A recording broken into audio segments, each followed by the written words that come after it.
huh? Right.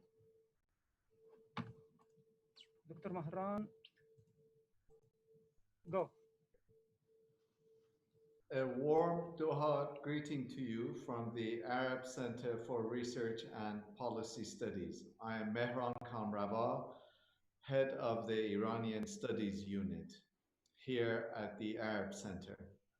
As we all know, Iran was one of the first countries in the Middle East to be experiencing large-scale infections from the coronavirus. And the infections started in the city of Qom, and from Qom they spread to the Gilan province, city of Rasht, from there to Tehran. And in many ways, Tehran became, or rather Iran became the epicenter of the pandemic here in the Middle East. The Iranian government, from the very early days, has been trying to not only contain the spread of the virus, but to institute policies that would enable the country's ravaged economy to get back on its feet. The question of political power in Iran and the legitimacy of the state has been a vexing one. And in order to explain and help us understand the dilemmas of the Iranian government, there is no one better qualified than Professor Nader Hashemi, who has given us the honor today of joining us for our inaugural talk for the Iranian Studies Unit, and to be with us for the next hour or so. Professor Nader Hashemi is director of the Center for Middle East Studies and associate professor of Middle East and Islamic politics at the Joseph Corbell School of International Studies at the University of Denver.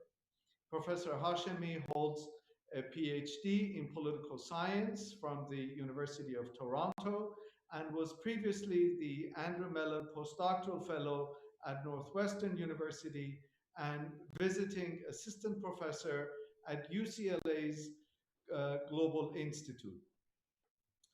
Professor Hashemi is the author of Islam, Secularism, and Liberal Democracy Toward a Democratic Theory for Muslim Societies, and he is the editor and co-editor of a number of books. If I were to go through all of them, we'd be here all night.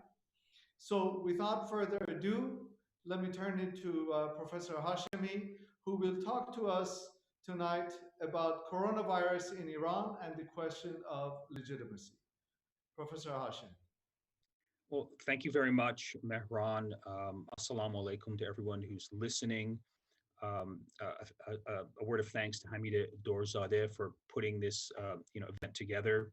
I want to begin by congratulating you, Mehran, and your colleagues at the Arab Center for Research and Policy Studies for establishing an Iranian Studies Unit and for appointing you as the director. You're one of the few Middle East scholars who have written extensively and influentially on both the politics of the Arab world and the politics of Iran. So you're the perfect person to host and to lead and to direct this new initiative. And I'm happy to make a preliminary contribution to your efforts.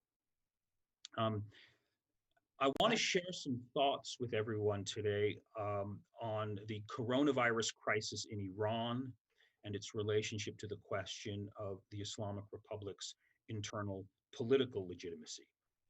My argument is that this latest crisis to afflict the Islamic Republic of Iran will not break the regime nor fundamentally alter the structure of power of the Islamic Republic, nor will it alter state-society relations. I think the coronavirus crisis in Iran reveals what is already broken and confirms existing political realities about Iranian internal politics.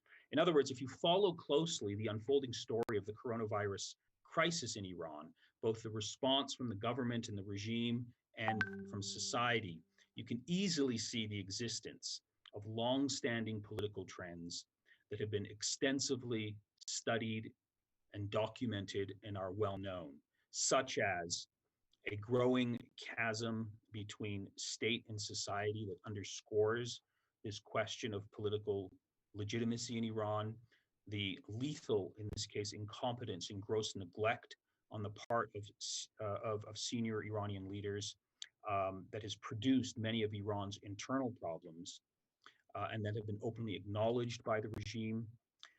In this case, I think the lethal incompetence of Iran's senior leaders has resulted in the deaths of thousands of people, and the final death toll is unknown because the crisis is still unfolding. So in short, I think the coronavirus crisis provides another lens to view the internal political developments in Iran. This crisis confirms longstanding themes in Iranian politics.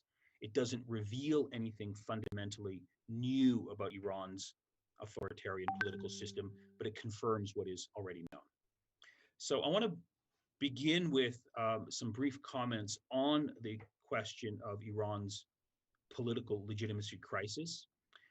Then I want to turn to the coronavirus crisis in Iran and provide a brief overview of this unfolding story. And I want to end with some comments on the theme of social trust and its relationship to political legitimacy. So most people know that the Islamic Republic of Iran is 41 years old. And with each passing year, the internal political legitimacy of the Islamic Republic diminishes. The authoritarian nature of Iran's political system, which has grown more authoritarian and more repressive in recent years, I think highlights this fact. Broadly speaking, a new generation of Iranians have been born after the revolution. They have no lived experience of living under the previous regime. The Islamic Republic is all that they know. This new generation is highly educated, it's globally connected, it's politically and socially secular, and they aspire for greater social and political freedoms that the Islamic Republic cannot provide. The median age in Iran today is about 30 years old. There's high rates of male and female literacy, and this fundamental fact makes it very difficult to control this largely youthful, restless, and educated segment of society who no longer buys into the official narrative of the Islamic Republic, although one should point out that they are susceptible to themes of Iranian nationalism and anti-imperialism. Looking back over the last 15 years, Iran has been rocked by repeated and consistent street protests, sometimes very large, oftentimes very small, by different segments of society: students, factory workers, teachers, truck drivers, farmers, women's rights activists, intellectuals, artists, and members of Iran's ethnic and religious minorities. Recall that last November, hundreds of people were killed in Iran in what Amnesty International called a 72-hour killing spree. Estimates of the deaths during this time range from about 400 to a high of over 1,000. I suspect the actual number is probably somewhere in between. And recently, the Islamic Republic has admitted to 230 deaths during this November moment of crisis.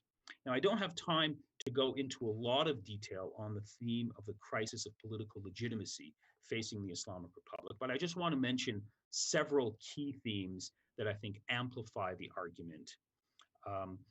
There's one obvious theme that a lot of people don't appreciate that I think speaks to the question of the Islamic Republic's political legitimacy crisis, and that is the question of elections. We frequently hear talk that Iran is having elections. It does have regular elections, but it's important to point out for over the last 40 years, most of these elections, with the exception of the early elections after the revolution, have never been completely free and fair elections. They have been carefully stage managed to make sure that the outcome stays within the framework of the Islamic Republic. There are far cry, these elections are very different from what we would consider to be normative democratic standards.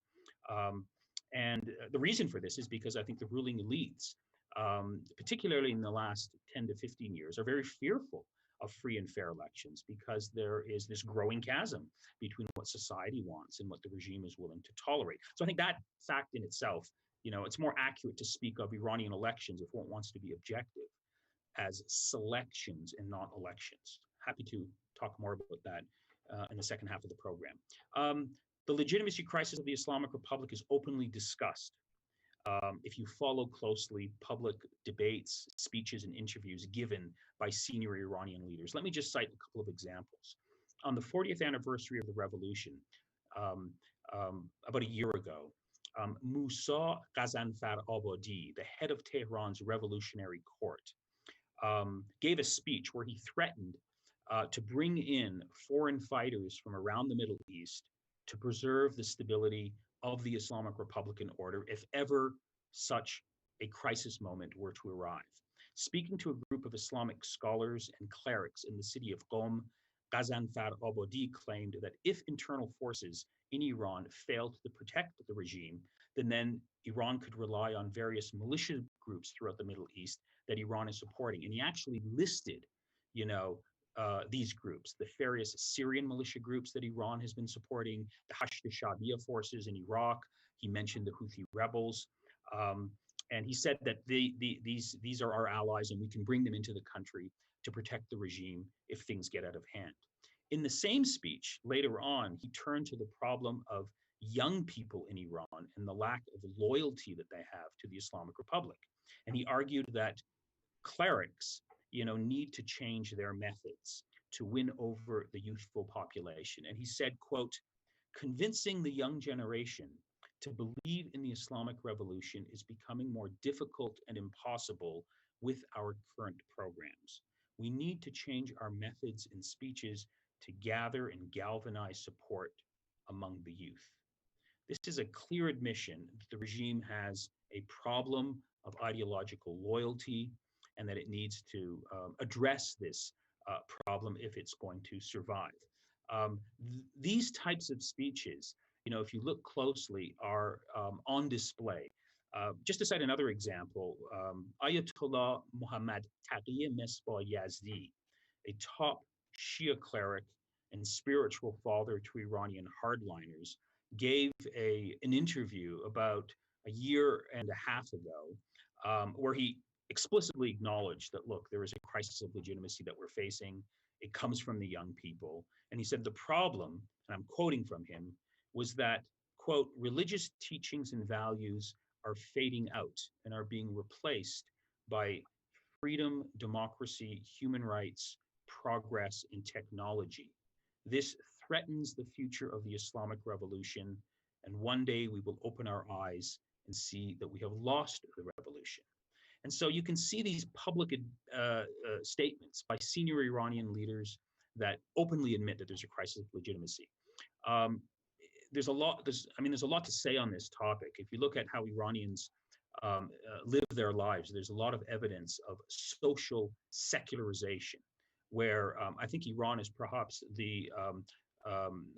leads the Middle East in terms of Muslim majority countries, where you have the least amount of observance of Islamic rituals of prayer, fasting, mosque attendance, etc.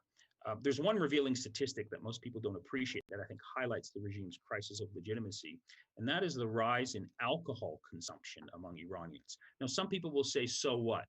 A lot of people consume alcohol. What does this have to do with the question of political legitimacy?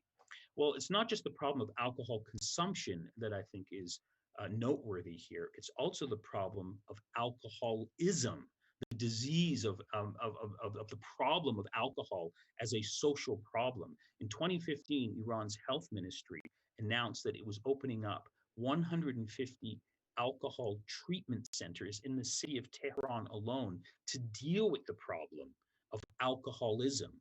Now, this is noteworthy because if you know anything about the Islamic Republic of Iran, for the last 40 years, the regime has invested a huge amount of energy, effort to try and cultivate and create a model Islamic citizen that rejects Western values and that lives a particular lifestyle that is in keeping with the ideals of how the Islamic Republic interprets Islam. But you see, despite these efforts, these energies, these educational sort of investments that the regime has made, the opposite happening at the level of society. I think that speaks to the question of a legitimacy crisis.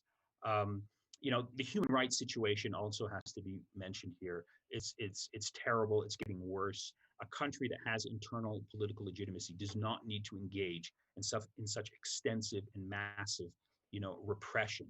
Um, just to cite one example that I think speaks to the crisis of political legitimacy, on the 40th anniversary of the Iranian Revolution, the Human Rights Monitoring Group, Reporters Without Borders, published a revealing report on the Islamic Republic of Iran's war against journalists based on leaked files from whistleblowers. This report noted that the Iranian government arrested, imprisoned, or executed at least 860 journalists in the first 3 decades after the Iranian Revolution, from 1979 to 2009. At a news conference in Paris, attended by Iran's famous Nobel Peace Prize laureate and human rights champion Shirin Ebadi, Reporters Without Borders said these whistleblowers had passed on approximately 2 million documents detailing judicial proceedings against an array of citizens, including government opponents, journalists, and minorities. Reporters Without Borders spent months cross-checking the records with its own documented cases and compared them with reports from other human rights NGOs that had been reporting and chronicling the crackdown on journalists. And so you see this, you see this document that sort of speaks to the problem that the Islamic Republic has on free dissemination of ideas, the free existence of an independent media, which raises the question: why the paranoia? Why the extreme persecution? Why the war against journalists? And of course, we're talking about the first 30 years. I would argue over the last 10 years, this repression against independent media and journalists has significantly increased, again, highlighting the question of the theme of political legitimacy.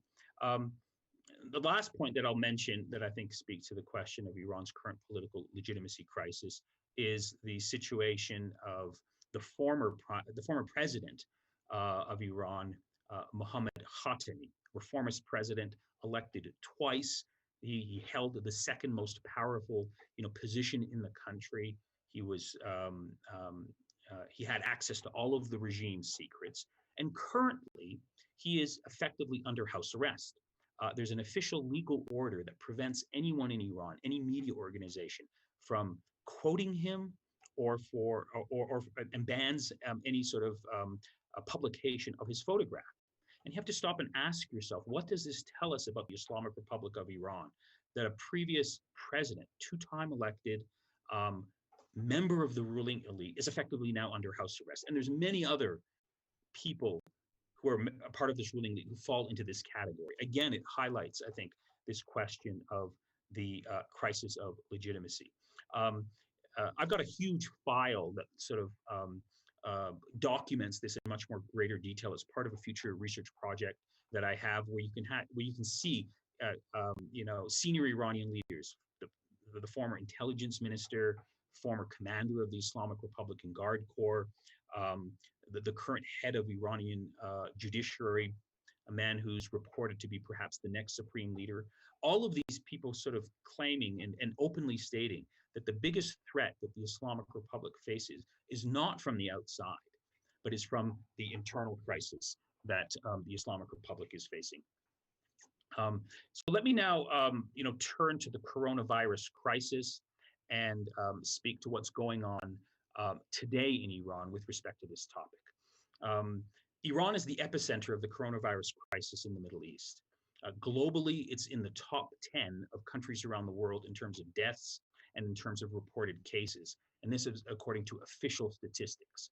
As of today, there are approximately 200 cases that Iran has admitted to, and there's roughly around 9,000 people that have died. So when we think of key global cities that have been deeply affected by this global pandemic, we think of Wuhan, China, we think of New York in the United States, we think of the Lombardy province in northern Italy. What we should also think of the city of Qom in Iran, which was the epicenter of the early outbreak and was deeply affected by the onset of this particular crisis. There was a drop in the number of cases in Iran um, during late April and early May. But since then, over the last month approximately, there's been an upsurge, a significant upsurge in cases. And it's accurate to say that at the moment, Iran is experiencing a second wave of the coronavirus pandemic. Last week, it was announced that half of Iran's provinces were in a critical state, code red. Provinces of Khuzestan, Hormozgan, Eastern Azerbaijan, Khorasan, Kurdistan, according to Iran's health ministry, were in a critical state. Today, just before this event, reading the news, Iran's health ministry announced that there's been a surge in cases in 10 of Iran's other provinces that previously weren't a cause for concern. A lot of this has to do with the opening up of society after a period of initial lockdown. There's approximately, according to official statistics, 3,000 cases that are being reported every day, and about approximately 100 people are dying every day, according to Iran's Ministry of Health. And it was also announced today that the prediction is that these deaths will continue well in to the next year. Now, of course, Iran has struggled with its coronavirus response, like other countries have had, challenging the demands of public health with the demands of keeping its economy alive. And of course, in Iran's case, its economic crisis, for reasons that are well known, are in dire straits because of the conflict and confrontation with the United States. Now, let me say something about the political context that Iran was facing in the months prior to the arrival of the coronavirus pandemic. The first case of the coronavirus pandemic is publicly admitted and acknowledged in Iran on February the 19th. Prior to this event, in the months before February of this year, Iran was experiencing a series of deep political, economic, national security, and social crises. Externally, tensions with the United States were heating up. On two occasions, Iran and the United States almost went to war. Last year, during the month of June, there was a major military sort of clash that took place that could have, led to a broader military confrontation. And then, of course, in January of this year, there was another major confrontation between the United States that I myself thought was actually going to lead to a broader war. This, of course, has to do with Trump's very hawkish Iran policy of maximum pressure with the goal of trying to collapse the regime or possibly bring about regime change. In the months prior to the coronavirus crisis, this maximum pressure policy was moving into high gear. The economy was in steep decline, facing the worst economic crisis since the revolution. Several events stand out in the lead up to Iran's coronavirus crisis that I want to point to that sort of occupied the attention and the energy of the regime. I mentioned the November protests that were ruthlessly put down in approximately 3 to 4 days. The internet was shut off. Hundreds of people were killed. This deeply shook the Islamic Republic of Iran to its core. Rising tensions with the United States took place around this time in the months of December and January, where Iraq was a key battleground. You will all remember the assassination in a drone strike of Iran's top general, Qasem Soleimani. Iran responded by hitting 2 American military bases in Iraq in early January, injuring about 100 American soldiers who suffered brain injuries and concussions.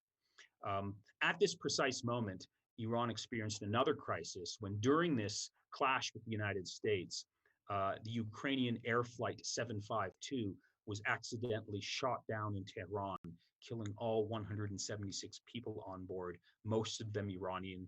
This led to new street protests, more anger from society, because the Islamic Republic tried to cover up the shooting down of this airliner for 3 days. And so this deeply shook the Islamic Republic during the month of January. So as February rolls around, there is rising social discontent. There's external challenges from abroad. The economy is deeply hurting. There's growing corruption, and there's a lot of social discontent and protest. So when February comes, there's three important events that overlap and coincide. One, the anniversary of the revolution, two, upcoming parliamentary elections, and three, the coronavirus crisis. All of the energy, focus, and attention and effort and money that the Islamic Republic has was focused on the first two events, the anniversary of the revolution and the upcoming parliamentary elections. The plan was to try and generate as much mass mobilization as possible to support these two events. A strategy for dealing with the pandemic was the last thing on the minds of Iran's senior leadership. Both the anniversary of the revolution and the parliamentary elections were seen by the senior leadership as a test of the government's popularity after 6 months of chaos that Iranians were enduring. And this was a way for the Islamic Republic, if it could organize mass public protests, of sending a message to Iran's critics, to its enemies, and to its internal opposition that did have strong, powerful support. So the coronavirus, comes to Iran against this backdrop. There was really no plan of action or preparation that the Islamic Republic had, given these huge external and internal challenges.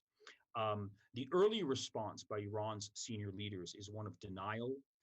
A lot of conspiracy theories are publicly articulated, both by the supreme leader and his supporters and by Iran's president. The former health minister of Iran did issue a warning back in December that there's something going on in China. We have to be careful. He was completely ignored, largely because of these events that we're talking about. The supreme leader openly denied the severity of the crisis by suggesting that there really was no pandemic that Iran had to worry about, and that perhaps what was happening in Iran was that Iran was the victim of a secret biological attack by the United States. Senior Iranian political and military leaders across the spectrum echoed different aspects of this conspiracy theory in the early weeks of Iran's coronavirus crisis. The supreme leader actually came pretty close to admitting this when he said that the reason why there was low turnout in the parliamentary elections was because Iran's enemies were spreading exaggerated fears of a virus spreading in Iran, thus, highlighting how the senior Iranian leadership was in a state of denial over the coming crisis that they were facing. There was a very famous event that I think highlights the criminal incompetence and the chasm between image and reality over Iran's response to the coronavirus crisis. In late February, after it was publicly admitted that Iran was facing a coronavirus crisis, Iran's deputy health minister, Nader Hashemi, participates in a news conference in Tehran. And he tries to reassure the public that there's no reason to worry. Everything is under control. There's no cover-up. Things will be managed as best as possible. But during the press conference, when he's making these statements, he's sweating profusely. He's wiping his brow. He appears very ill and unwell. And the next day, it's publicly announced that he had contracted the virus. And I think this event itself symbolizes the difference, the chasm between the image that the Islamic Republic of Iran wants to construct for itself and its citizens and the reality on the ground of a growing pandemic. Looking back over the last 4 months, several key events stand out in the context of Iran's coronavirus crisis that I think highlights the crisis of legitimacy facing the Islamic Republic. The virus affects many members of Iran's senior ruling elite. This is an interesting feature of the coronavirus crisis, that many senior members have contracted the virus, and actually some have died. Cabinet ministers, senior clerics, close personal advisors to the supreme leader, military officials, etc. I think this highlights the lack of preparedness by the Islamic Republic for reasons that have been already mentioned. The other key theme that stands out is really the early denial and confusion among the senior leadership. I already mentioned the statements by the supreme leader. He gave a very famous sort of statement on this topic a couple of days after the Iranian New Year, around March the 23rd, where he openly talked about conspiracy theories and biological attack, and tried to blame the crisis on the United States, not fully comprehending that, look, something is happening in the world and Iran needs to take it seriously. That speech is worth, I think, looking at very closely to give you a sense of the world that Iran's senior leaders inhabit. And 2 months after the announcement of the first case in Iran, you can still read reports in the Iranian press and on Iranian official websites where senior leaders are still saying things such as, quote, "We still can't definitely rule out the possibility of a US biological attack on Iran." Iran responds, like all authoritarian regimes do during moments of crisis, by going through a series of propaganda exercises. One event stands out that I think is really embarrassing, but it's worth talking about. Iran sort of announces that to its own society that there's no reason to panic. There's no crisis here because Iran has developed a special handheld sort of magnetic device that can detect the virus if you point it at anyone from a distance of 100 meters. Official state media and websites gave this public relations stunt a lot of publicity. Full credit was given to the Islamic Republican Guard Corps for their ingenuity and resourcefulness for developing this device. But of course, on social media, this was rightly mocked and ridiculed by many Iranians. There's also the theme here of the regime's cover-up of the actual numbers of deaths and infections and cases. Now, officially, the official figures are that 9,000 people have died and we have about 200,000 infections. But no one who is interested in this topic seriously accepts those figures as being accurate figures. The real numbers are much higher, and like all authoritarian regimes around the world, there is an attempt to cover up the true extent of this crisis. But the question is, some skeptics will say, well, Professor Hashemi, how do you know that the Islamic Republic is lying in this case? Well, there's a lot of circumstantial evidence that I think speaks to the question of a cover-up. I'll just briefly go through this as quickly as possible because I know my time is rapidly ending. You have a lot of good reporting and testimonies from doctors, nurses in Iranian hospitals who've spoken of massive casualties that are far greater than the official reported figures. You also have a lot of solid reporting where these hospital staff, doctors, members of Iran's medical community are being warned by regime officials not to publicly discuss or give interviews on the number of deaths and infections by the coronavirus. You have, in the early days of the coronavirus crisis, satellite imagery coming out of the outskirts of the city of Qom that show the construction of large grave sites to bury the dead. This was taking place while the Islamic Republic was claiming that there's no crisis and everything is under control. In late April, it's officially announced that 3,600 people were reportedly arrested for spreading false news about the virus. A clear overreaction unless you have something to hide. Iran's own Parliamentary Research Center in April suggested that the actual death toll was twice as high as the official reported figure.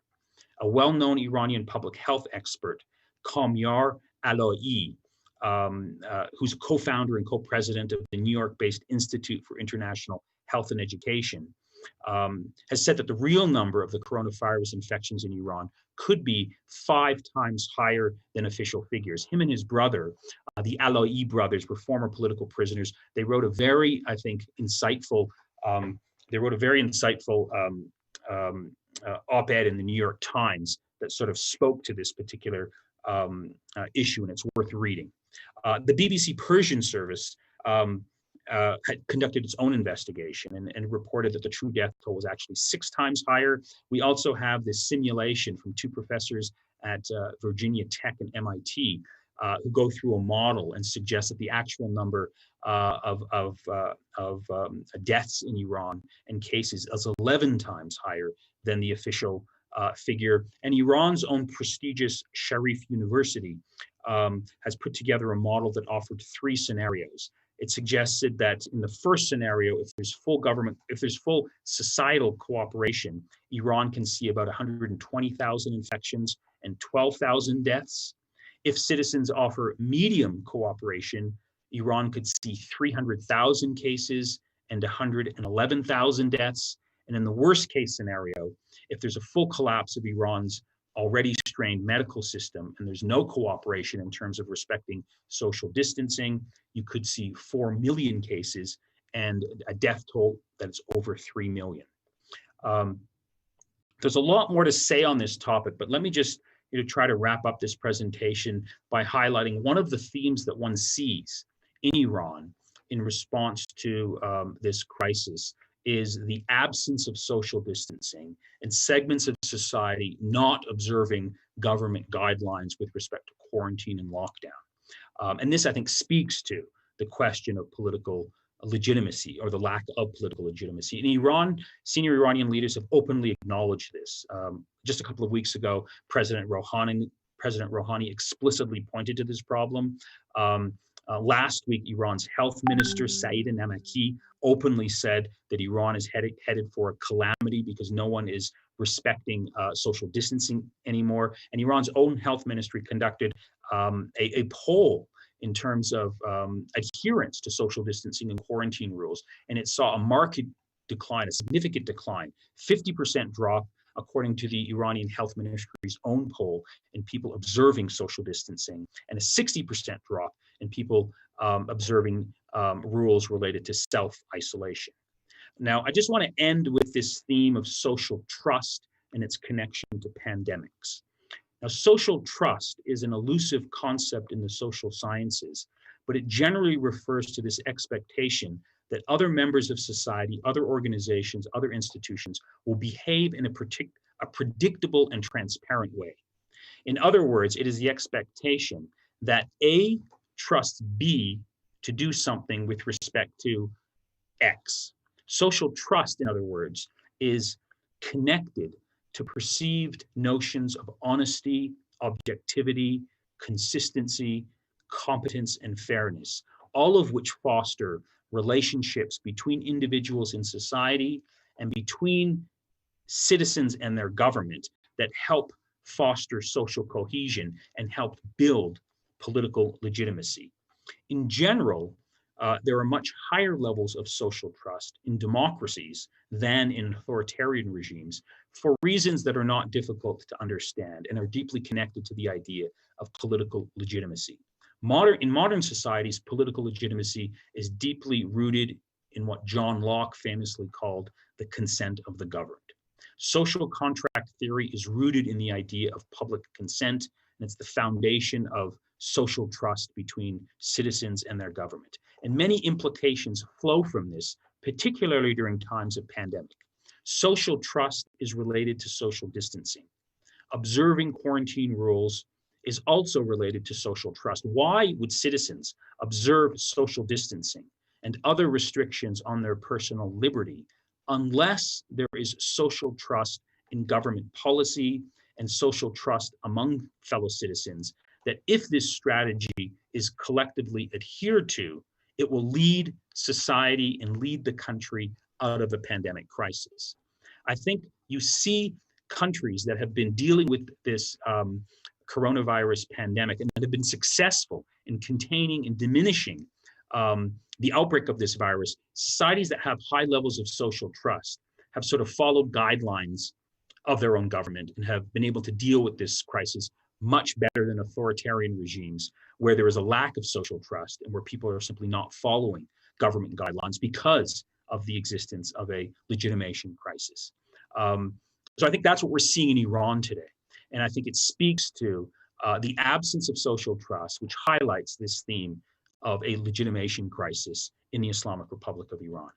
Let me just, summarize my talk by saying the following words. The coronavirus crisis in Iran reminds us and provides a new lens that exposes the growing chasm between state and society in Iran. It also highlights the general incompetence of the Islamic Republic of Iran in handling this public health crisis. The Iranian dissident intellectual University of Tehran professor Sadegh Ziba Kalam accurately stated that the Islamic Republic's response to the coronavirus crisis was to put the regime's ideology ahead of the public health of most Iranians. I think that's an accurate description of how Iran has responded to this crisis. I think Iran's response to the coronavirus crisis has nothing to do with Shia Islam, has nothing to do with Iranian culture, but is fundamentally a function of the politics of authoritarianism. Other authoritarian political systems in the world today have responded in very similar ways to the COVID crisis via mismanagement, conspiracy theory, the deflection of blame that echoes what we've seen in Iran over the last 4 months. Now, I want to end with a very important qualification, because I've painted a picture here of the Islamic Republic of Iran that is suffering from a deep crisis of political legitimacy. But for those that are listening and who might think that the Islamic Republic is about to collapse in the near future, I want to dissuade you from this notion. I don't see this happening.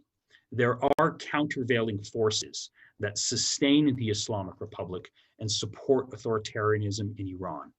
The regime in Iran does have a genuine base of support. It's not very wide, but it is deep. I think this must be acknowledged if you're serious about understanding this topic. The Islamic Republic of Iran is a welfare state. It provides a lot of subsidies to segments of its population as part of its ruling bargain. We can debate how big the regime's base of support is. I'd be happy to entertain questions along those lines. It's also important to acknowledge that the theme of anti-imperialism and Iranian nationalism remain strong and powerful forces, and they will not go away and have not gone away. These themes are in the DNA of Iran's political culture, and we saw a clear display of this in early January after the assassination of Qasem Soleimani, where many Iranians came into the streets to mourn him. I would argue inaccurately, because of the bloodshed and the blood that's on his hands for what he has done in Syria and Iraq. But from an Iranian nationalist perspective, many Iranians bought into the notion that he was a nationalist hero who protected Iran from ISIS. And you saw this mobilization of many people who were not necessarily regime supporters, but were driven by these themes of anti-imperialism and nationalism coming into the streets. This highlights a countervailing force that I think one has to take into consideration when we think about the question of political legitimacy. And finally, I would argue that Trump's hawkish foreign policy toward Iran, US foreign policy under Trump, Pompeo, has counterintuitively to many people in the United States inadvertently strengthened the Islamic Republic of Iran, especially hardline forces. Trump's policy has made it much more difficult for democratic forces in Iran to mobilize and organize, and have given a series of ideological and political propaganda victories for Iranian hardliners to maintain control over the Iranian political system. So that's a countervailing factor that I think sustains the Islamic Republic, in contrast to the broad picture that I have painted in the other direction. I'm over my time. I apologize. Thank you for listening. Thank you so very much, Nader, for an excellent talk. You covered the entire range of the Iranian political system's struggle, not just under ordinary circumstances, but also in these extraordinary circumstances of a pandemic and the mismanagement of the government. Truly grateful to you for a brilliant, very comprehensive talk. Thank you so very much. There are a number of questions which I want to raise, but in the meanwhile, our audience have been asking a lot of questions. So I'll just go straight to the audience questions, and then time permitting, I will ask my own questions. We have a question from Badr Salim, who asks whether the Caesar Act, which was recently passed, impacts Iran. I'm not familiar with the Caesar Act myself. I wonder if you are, and if so, I'd appreciate if you could elaborate on that. Yeah. For those people who don't know what the Caesar Act is, it's named after this former inside regime official in Syria who fled Syria, taking with him thousands of photos of victims of Assad's repression and torture in the prison system of Syria during the Syrian uprising.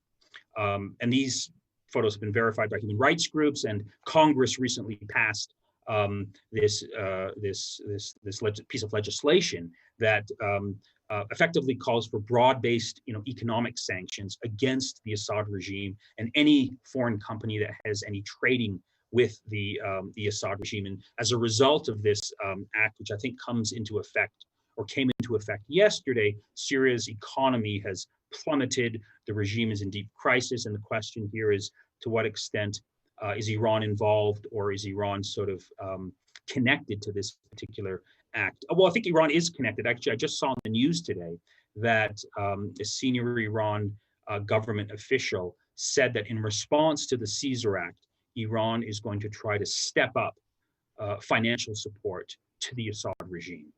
The question is, what financial resources does the Islamic Republic have at its disposal, given its own economic problems, to actually assist the Assad regime in weathering this political storm? I don't think it has a lot of options, largely because of its own economic problems, the pressure that it's under as a result of American sanctions. So I think Iran is very worried about what's happening in Syria.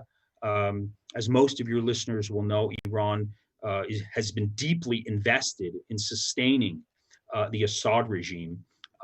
It has a lot of, the Islamic Republic has a lot of blood on its hands for what it has done in Syria. And it's very worried about, the economic crisis that the Assad regime is facing. But I think at the end of the day, Iran doesn't have a lot of options, financial options, to try and rescue the Assad regime for reasons that I just mentioned. Perfect, thank you. I'll ask a related question from a colleague here at the Arab Center, our colleague Ahmad Hussein, who asks whether the pandemic and the economic consequences of it, as well as the collapse in oil prices, will impact Iran's ability to manage non-state actors or maintain relations with groups such as Hamas, Hezbollah, and Islamic Jihad and others? Yeah, that's the big question. And I think the answer is yes and no, in the sense that Iran is hurting economically. It's hurting financially. It doesn't have the same amount of resources at its disposal to project its power abroad. And one way it has projected power abroad is by supporting many of these, Shia militia groups to do its fighting in Iraq and in Syria. But it's important to point out that one of the differences between Iran's regional strategy, in contrast to some of its rivals, is that it doesn't require a lot of money to pursue its foreign policy objectives. It pursues a policy of low intensity sort of conflict that allows itself to have influence wherever there's a political vacuum and wherever there is a political opening. It doesn't use a lot of hard power that cost a lot in terms of a huge military budget. So yes, I think there are less resources that Iran has to pay its militia forces. They've openly stated that, that the money isn't flowing anymore, but I don't think these economic sanctions are going to fundamentally alter Iran's foreign policy. And we've sort of seen that already, despite almost 2 years of, economic sanctions by the Trump administration and a lot of pressure from Iran's neighbors, its power, the Houthi rebels. And we saw, there's a lot of examples that I could point to, but let's not forget that last September, Iran was responsible, and the UN just admitted this, Iran was responsible for launching cruise missiles and drone strikes on Saudi oil facilities that knocked out 50% of Saudi Arabia's oil capacity. It did that in the context of, these economic sanctions. It can still project its power in ways that I don't think fundamentally alters the equation. And so I say that because there is this, argument that you hear in Washington and you hear in, Israel, and you hear in, I guess Saudi Arabia and the Emirates that, this policy that Trump has pursued is working. Let's just stick with it. Iran is about to collapse. It can no longer project its power. I think it has been weakened, absolutely. But I don't think it fundamentally has altered Iran's ability to support its clients, to support its militias, in Iraq, in Syria, and in other parts of the Middle East. Thank you. A lot of questions, Nader, and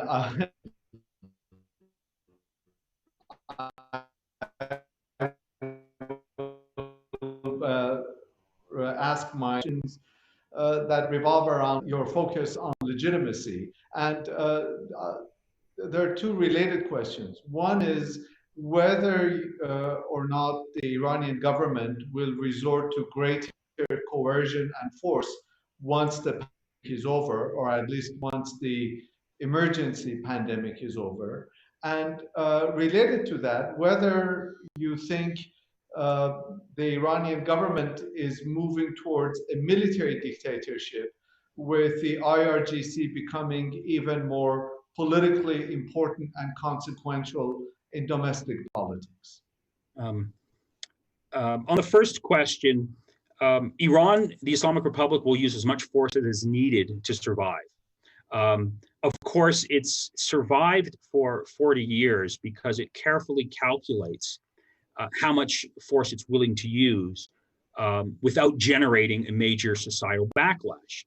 It's been very careful and calculated in doing so. So I think, it will carefully manage the amount of repression. The amount of repression will be directly in proportion to societal opposition and the threats that the regime faces coming from society. So I don't think that the pandemic fundamentally alters that equation. Increasingly over the last several years, Iran has become more repressive, but I think it's still firmly in control. And a lot of this has to do with something that's not discussed in the context of this conversation. Authoritarian regimes survive not just because of repression, but also because the opposition tends to be unorganized, incoherent, doesn't have a leadership, doesn't provide an alternative. That's part of the, I think, broader equation that also one needs to think about when we think about the question of legitimacy and regime stability. With respect to the role of the military in Iran, this is a long-standing debate and theme in Iranian politics. Yes, it's pretty clear since 2005, 2006, that members of Iran's military, particularly the Revolutionary Guard Corps, dominate large parts of Iran's political class, significantly the economy. The idea of a military dictatorship, I think, is somewhat exaggerated because it presupposes that it's the military that has autonomy to exert its own will on Iran's political system. I think my own reading is that the supreme leader carefully is in control of the Iranian state. He is the one, let's not forget, that appoints and rotates the senior leadership of the Revolutionary Guard Corps, the military, and other key institutions of the states to ensure loyalty. I think the question of a military dictatorship assumes more importance if we look 5 to 10 years down the road, when I think Iran is going to experience a major political crisis when the current supreme leader passes from the scene.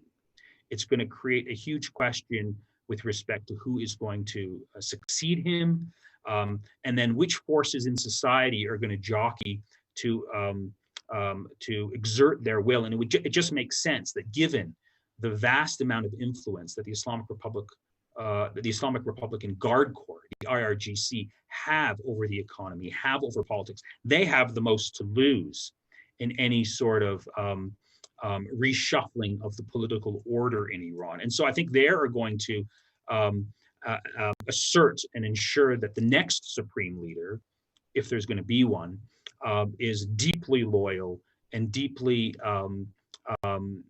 supportive of the role of the IRGC in Iran's political system and in its economy. So you do see this trend, but I don't believe that the IRGC itself has an independent autonomy that can impose itself on Iran's senior clerical leaders. I think it's actually the reverse. Thank you. Nader, given our location here in the Arabian Peninsula, there are a number of questions concerning Iran's relationship with its Arab neighbors, particularly within the context of the pandemic.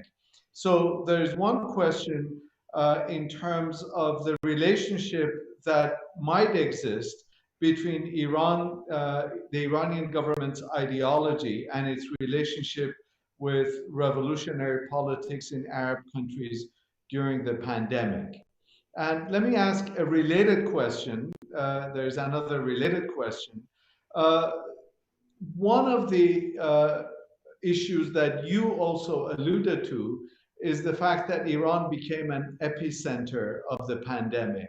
And we know that, for example, many of the infections in the regional states, in Kuwait, Bahrain, were traced to Iran. Could this be considered a form of Iranian aggression against the GCC states?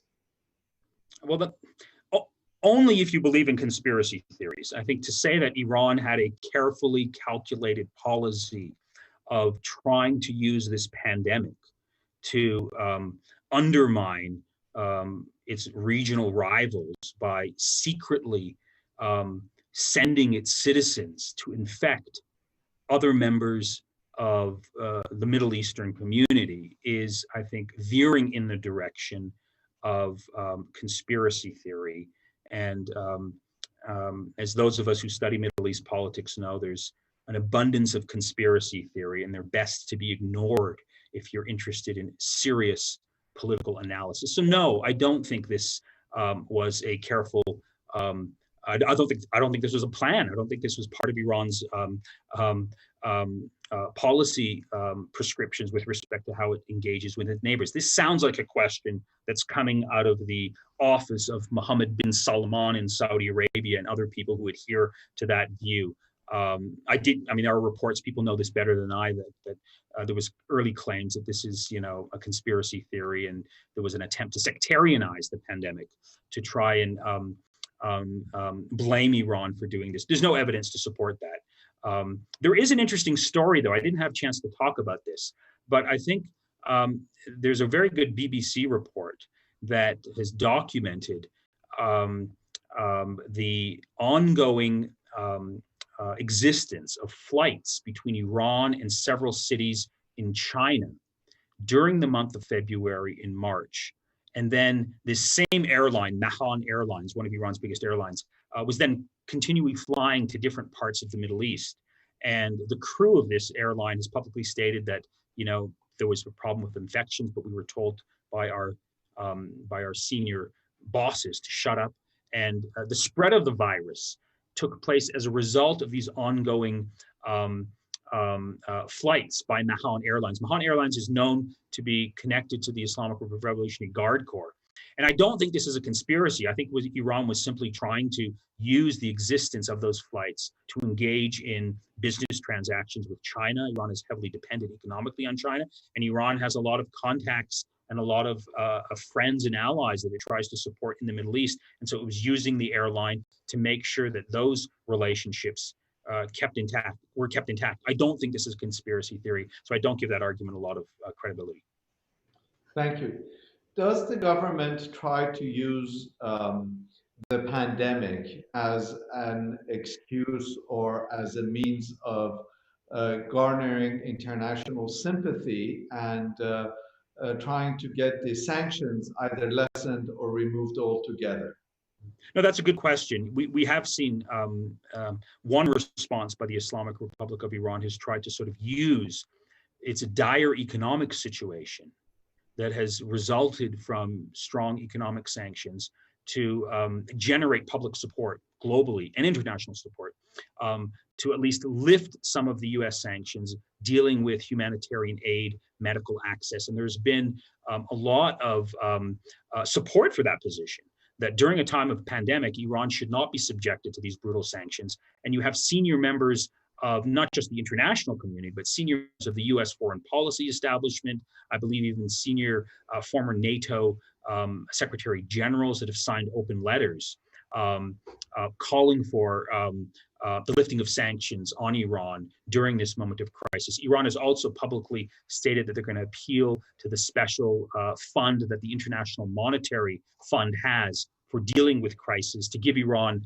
financial support, I think up to $5 billion in support to deal with this crisis. But of course, the United States has a veto over IMF decisions, and so I don't think that's going to go anywhere. But there is this general sense, understandably so, that these types of punitive sanctions should not be placed on Iran during a time of pandemic. But it's important to point out that these sanctions are fundamentally American sanctions. And in order to lift them, you would have to have some coordination with the Trump administration. And there's no evidence anywhere that the Trump administration is willing to give any concessions to Iran in terms of sanction relief during this time of a pandemic. Thank you. Nader, one of the things you alluded to, you gave an excellent discussion of, is the depth and the nature of the Iranian government's authoritarianism. There's a question about whether or not the government is using the pandemic as a means of deepening its authoritarianism. Is that indeed the case?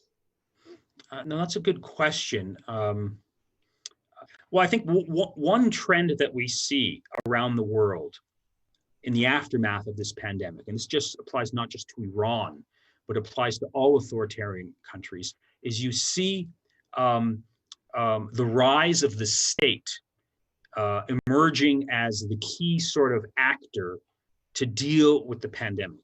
You see the state leading the charge and citizens willing to allow the state to lead the fight against the pandemic for understandable reasons. Related to this theme is the rise of increasing demands of the state to involve itself in surveillance, in monitoring citizens' behaviors, and trying to do so under the claim that it needs to, engage in contact tracing. It needs to figure out where citizens are going so we can deal with the virus. But of course, the concern here with respect to the theme of authoritarianism is under the guise of trying to fight the pandemic using greater powers of surveillance, authoritarian regimes are going to use then these same tools to repress dissent. So we're seeing this theme happen around the world in different countries that are authoritarian. We're seeing this also in Iran, but I think in the Iran case, the regime is facing so many more pressing crises that I think are occupying its attention. The challenge from the United States, its collapsing economy. I don't think the regime at this moment feels that power is slipping out of its control. I think one of the reasons why Iran and other authoritarian regimes in the Middle East are so close to China, why they have close relations with China, why they are generally silent when it comes to the horrific human rights situation in Xinjiang province, in the existence of concentration camps where there's many fellow Muslims, but you don't see any Muslim solidarity from Iran or any of the neighboring countries, is, Iran, Saudi Arabia, the Emirates, and other countries in the region, what they like about China is not just the economic relationships that they have, the money that flows, but they like the Chinese model of state-society relations. They like the surveillance state that China is implementing. And they hope to sort of incorporate that model into their own governing structures as a way of controlling society. That's, I think, an underlying theme that ties Iran, Saudi Arabia, the Emirates, and other authoritarian regimes in the region to China. That type of governance structure, that type of authoritarian model that is becoming more authoritarian during the times of the pandemic is something that I think Iran and other countries in the region are trying to emulate. Thank you. Nader, you've been extremely generous with your time, but there's a couple more questions if you would indulge us. Thank Absolutely. you. Thank you so much. I want to ask one more question about regional politics and then circle back to domestic Iranian politics. Mm-hmm. There's a question about moving beyond the pandemic. Do you see any fundamental shifts in Iran's relationship with the GCC once the pandemic subsides? I think Iran's relationship with the GCC is less dependent on the course of the pandemic and much more dependent on what happens in Washington, D.C. Because I think what we've seen over the last 3 to 4 years is that the GCC countries, the leading ones, Saudi Arabia and the Emirates in particular, were quite thrilled and excited when Donald Trump got elected. There's a lot of backroom deals and support for the Trump administration. People will remember that Trump's first foreign policy trip was to Saudi Arabia, where they threw him a big party. These leading GCC members strongly believed that Donald Trump would sort of lead the charge on their behalf in containing, rolling back, and constraining Iran. And I think this was the belief up until relatively recently, when I think it finally has dawned upon some of the GCC countries, particularly the UAE, that Donald Trump, despite his bluster, despite his rhetoric, is not really interested in going to war with Iran. And this has forced I think, recalculation and reassessment by many GCC members. And, I think the key moment here was really last September when Iran took out 50% of Saudi Arabia's oil facilities, and there was no response by the United States. So I think that's going to be the determining factor.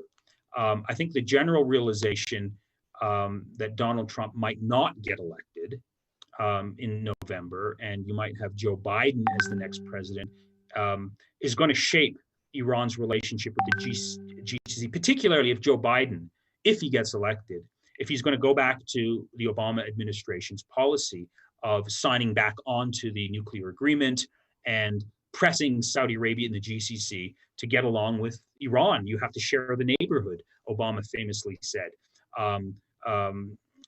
So the prospects of the United States backing a more aggressive policy toward Iran, hoping that the GCC countries will then benefit.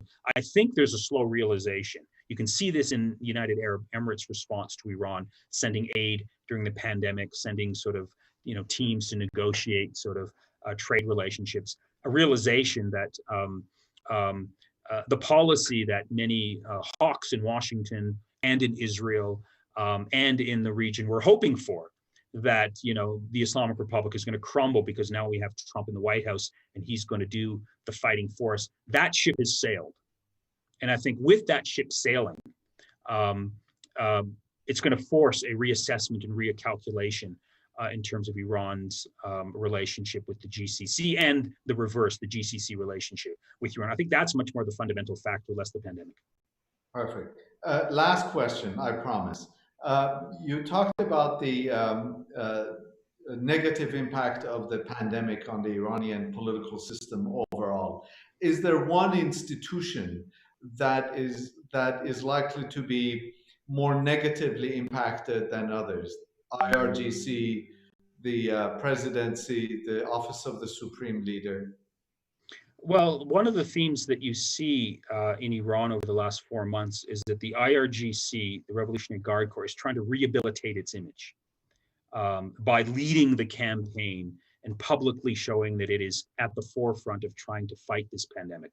I think these publicity stunts that you see are very much geared toward trying to demonstrate that they are the protectors of Iranian national security, and they can best protect Iranian society from external challenges, whether it's from the United States or from pandemics. I think, it's debatable to what extent the Iranian president and the Iranian presidency has been weakened by the pandemic. I think right now, President Rouhani is what's called a lame duck president. And I think this much more has to do with U.S. policy than it has to do with the pandemic. In other words, the big hope that Rouhani had and supporters within what's left of the reform movement had was that the nuclear crisis would lead Iran out of its political and economic problems. That with the establishment of this nuclear agreement and with foreign investment coming in, there would be a slow rehabilitation of the Iranian economy and perhaps greater engagement with the international system, et cetera. Trump's election put an end to all of that. And now Rouhani is basically very unpopular in Iran among society, among citizens who voted for him.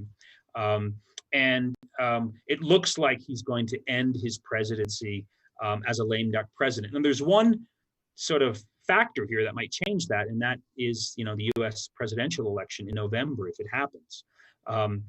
If Joe Biden comes and he tries to reestablish the terms of the nuclear agreement, that might give, I think, the Iranian presidency some final relief. But there's only 1 year left. I mean, there's supposed to be presidential elections next year in 2021. I think the prestige of President Rouhani has fallen, and I don't see any sort of major economic recovery happening, over the next year that could give him or his supporters any sort of, credibility to maintain themselves within the Iranian political system. The other factor here is that the crisis with the United States, the external challenges, the pandemic, has significantly bolstered and strengthened, hardline forces in Iran. We saw this in the recent, so-called parliamentary elections, where they were essentially fake elections. The parliament now is completely dominated by different conservative factions, and they are now in full control of the Iranian state, all of the organs, all of the institutions. And so I think that's the big development here that that one needs to pay attention to looking forward or going forward. Nader, I cannot thank you enough. You've given us lots of food for thought. You've been very generous with your time, your insights, and your expertise. And I sincerely hope we can impose on you again in the future to share with us once again your vast knowledge of Iran and the Middle East. My sincere thanks to you on behalf of our team here at the Arab Center for Research and Policy Studies. Well, thank you, Mehran. If I know anything about Iran, it's because I've read very closely your work on the topic. So thank you very much for what I've learned from you. And just another word of congratulations on the creation of this new Iranian Studies unit. I'm looking forward to reading your publications and seeing what comes next. So thanks for the opportunity. Thank you, Nader. Thank you very much. And my sincere thanks to all of you for joining us for this webinar. Thank you, and have a good evening from Doha. Thank you.